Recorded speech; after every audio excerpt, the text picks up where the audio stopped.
Sí, amigos, en Ucrania la población ven a Zelensky como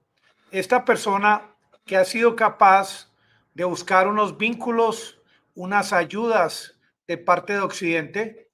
sin cuyas ayudas Ucrania no hubiese podido enfrentarse a la incursión de Rusia del 24 de febrero del año pasado, puesto que para la población en Ucrania lo que cuenta es el hecho de que desde esa fecha ingresaron los rusos a Ucrania, mas no tienen en cuenta todo lo que ocurrió en Ucrania desde el 2014. Hoy en día se debe tener en cuenta el tema del patriotismo, de la vitalidad del patriotismo de cada país, de Ucrania, de los Estados Unidos, de Europa, el tema de que también están funcionando las economías de los países que están metidos en el cuento de esta guerra. Esto que estamos viendo en Ucrania se asemeja mucho al tema de un iceberg, porque producto del invierno, esta guerra ha estado congelada. Hemos visto una reducción drástica en la cantidad de uso de artillería, en la cantidad de uso de misiles. Sin embargo, lo que se desconoce de ambos lados en este combate es que hay debajo del agua, porque durante esta época de invierno en la que hubo esta reducción en el tema de los ataques de ambos países, ha habido de parte de Rusia, por ejemplo, el tema del entrenamiento de los movilizados, el tema de la fabricación de nuevas armas, de nuevos equipos por parte de Rusia, por parte de Ucrania, como han enviado tropas ucranianas a diferentes países europeos, incluyendo los Estados Unidos, a ser entrenados en nuevos equipos, porque hay el consenso de que, bueno, estas tropas que han sido enviadas a estos lugares de entrenamiento, pues han dejado de participar en los lugares donde hay contienda en el momento, como por ejemplo Bakhmut, como por ejemplo Kharkiv, como por ejemplo Gerson. Sin embargo, la aspiración de parte de Occidente, que Occidente quiere ganarle a Rusia, es que a la llegada de estas tropas con mejor entrenamiento, con más facilidad, van a vencer a los rusos. Porque estamos en la actualidad en lo que se podría decir un callejón sin salida. En el día de hoy, ya ustedes saben cómo Kamala Harris, la segunda funcionaria más importante de los Estados Unidos, ha dicho que Rusia es un país que comete crímenes contra la humanidad. Sin embargo, hemos preguntado en cantidad de lugares y la pregunta que hemos hecho es, ¿por qué la señora Kamala Harris no llevó un dossier para mostrarle al mundo con hechos y pruebas el por qué ella considera que Rusia ha cometido crímenes contra la humanidad? Lo que vemos ahora en esta situación de este conflicto, entre comillas, guerra, es como el presidente de los Estados Unidos ha manejado el tema del suministro de armas de una forma gradual, de una forma prácticamente gota a gota, porque Estados Unidos ahora no solamente tiene conflicto con Rusia, lo que viene en camino para los Estados Unidos es un conflicto contra China. Y no se puede en esta ecuación igualar las armas que Occidente o que los Estados Unidos va a enviar a territorio ucraniano.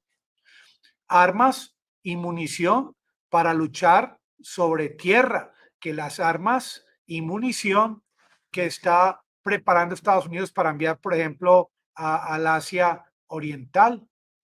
donde el conflicto es diferente, las condiciones son diferentes. Para Estados Unidos ha sido fundamental en el tema de la guerra de Ucrania, el tema del conflicto que tienen con la China, que recientemente pues vimos el tema de los globos. Y esto prácticamente es el florero de Llorente, como se dice en Colombia. Este tema de los globos no solamente ha frenado las conversaciones entre Anthony Blinken y su homólogo en la China, sino que ha hecho pensar al Departamento de Estado en realidad si deben hacer caso omiso al tema de los globos o si deben continuar buscando un acercamiento con el presidente de la China, Xi Jinping, porque las potencias deben velar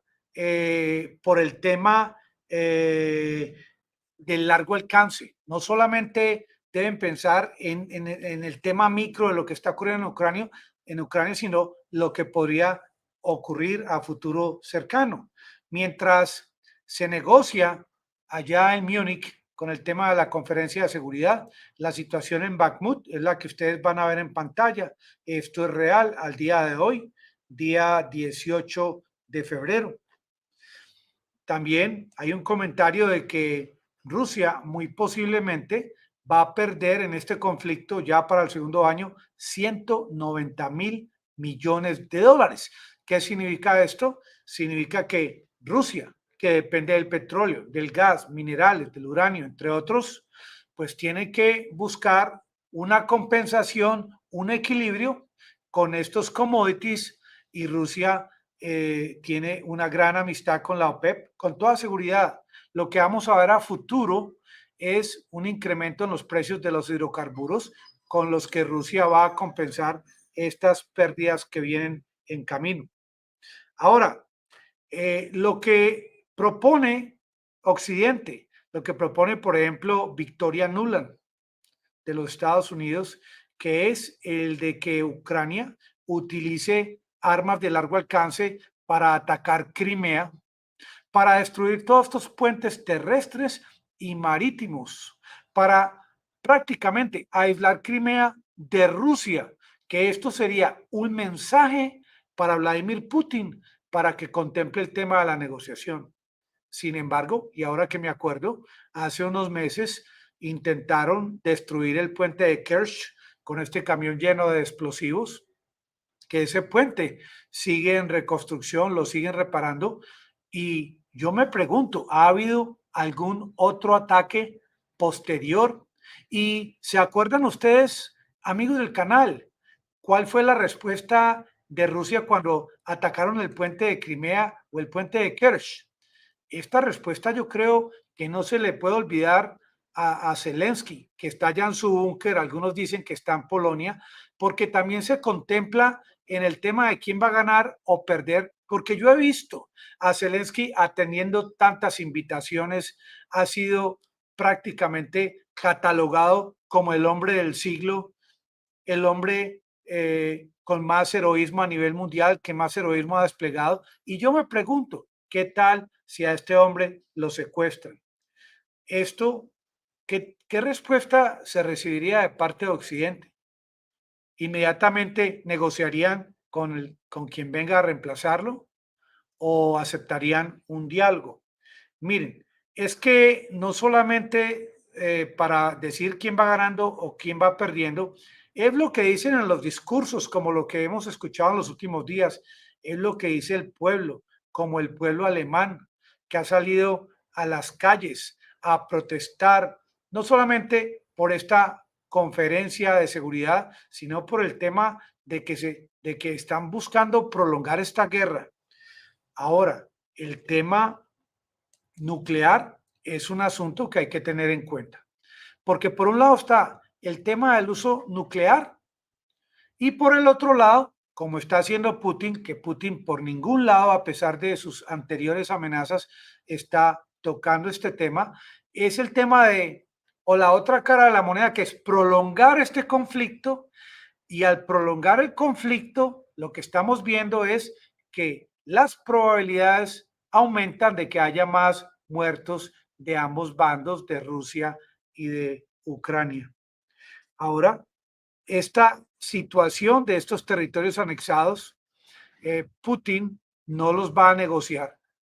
lo que significa que por un lado está el no de Rusia,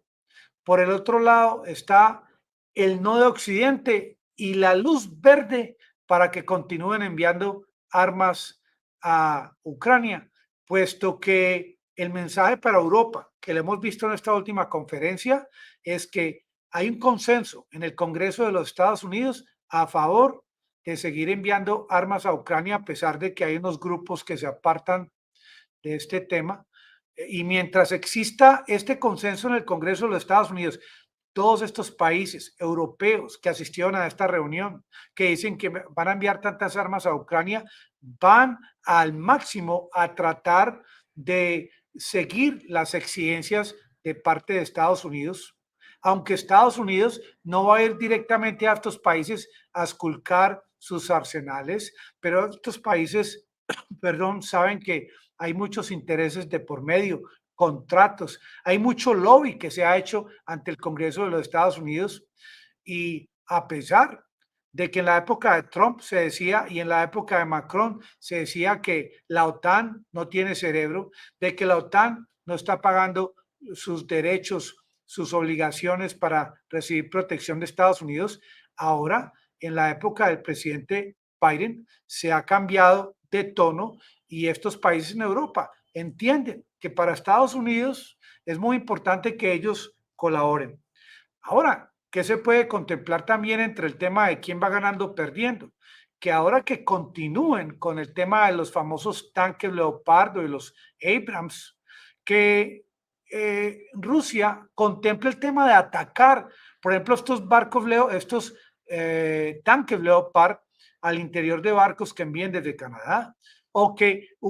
Rusia también contemple el tema de atacar estos lugares en Europa donde se están fabricando estos Leopard y otro tipo de blindados. También se contempla el tema de que Estados Unidos envíe, por ejemplo, los ATACMS, los drones Águila Gris, que envíe los MiG-29, los F-16, pero ya se sabe cuál va a ser la respuesta de Rusia. Rusia dice que cada uno de estos equipos van a ser destruidos. Y lo más importante, que el triunfo de Ucrania, si es que Ucrania le gana a Rusia, depende exclusivamente de la ayuda de Occidente. Y la ayuda de Occidente depende de una cantidad de factores entre los que están el conflicto con China, entre otros, los movimientos que están naciendo tanto en Estados Unidos como en Europa contra la guerra y sobre todo que ya se pide que haya más verificación por el uso de fondos, por el envío de armas. Esto que estamos viendo en Ucrania, de quién está ganando, no depende de estas transmisiones o reuniones allá virtuales de Zelensky,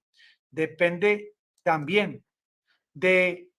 de hacer justicia en Ucrania, de que ya está apareciendo una figura nueva en este conflicto y es que ya cada día hay más y más habitantes en el planeta Tierra que están entendiendo el por qué Vladimir Putin ingresó a Ucrania. Ahora, antes de que lleguen los Leopard y de que lleguen los Abrams, yo les pregunto a ustedes, amigos de este canal, ¿durante cuántos meses ha tenido Rusia la oportunidad con sus armas de gran precisión, sus hipersónicos, de atacar otros lugares o áreas en Ucrania para lograr control de las regiones anexadas? ¿O ustedes no creen que Rusia ha tenido tiempo de apoderarse de otras regiones en Ucrania y no lo ha hecho? Y yo les digo, amigos desde Medellín, Colombia, que a pesar de que lleguen los tanques y los F-16 que van a ser destruidos por Rusia, Rusia va a continuar firme en la idea de solamente buscar control de las regiones anexadas. Yo pienso que Occidente no debe intentar,